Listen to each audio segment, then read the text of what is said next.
سڵاو. نان، برنج، شەکر مەخۆ.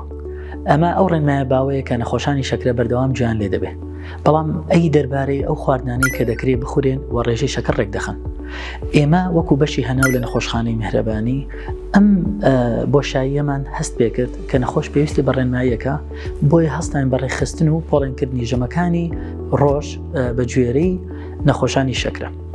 بۆ نمونە دەکرێت لە ژەمی بەیانی نەخۆش خواردنەکانی وەکو هێلکە بەکاربێنێ. هێلکە دەکرێت بە شێوەی کوڵاو هەروها بە شێوەی سوورەوەکراو بخورێ بە تێکەڵکردنی لەگەڵ پاقلەمەنیەکانی وەکو نۆک، ئارینۆک یاخود لۆبیا بخورێ. بەم شێوەیە هێزی ناوخۆراکە هەم زۆر دەبێت و هەروەها ڕێژەی شەکریش بە شێوەیەکی بەرچاو بەرز نابێتەوە.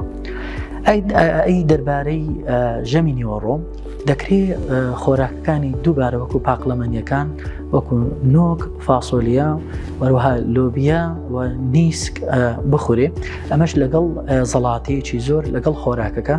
وەروەها دەربارەی گۆشت وەکو گۆشتی مریشک وەکو سینگ کە چەورێکەی زۆر کەمە بخورێ. هەروها ماسیش دەکرێت ببێتە جێمی سەرەکی نیوەڕۆ. دەربارەی گۆشتی سوور هەفتانە دەکرێت جارێک بۆ 2 جار بە بەرچاوگرتنی نەخۆشەکانی تری نەخۆشەکە بخورێ.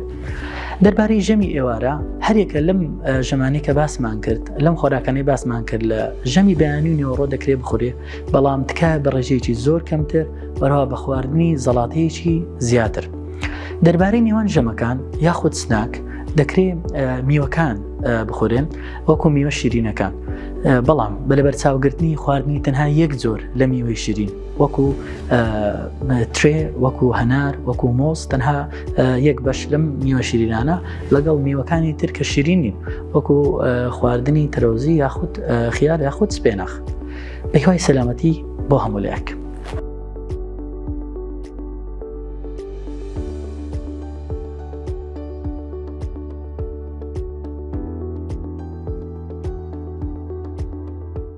میهرەبانی، دڵسۆزی و لێزانی.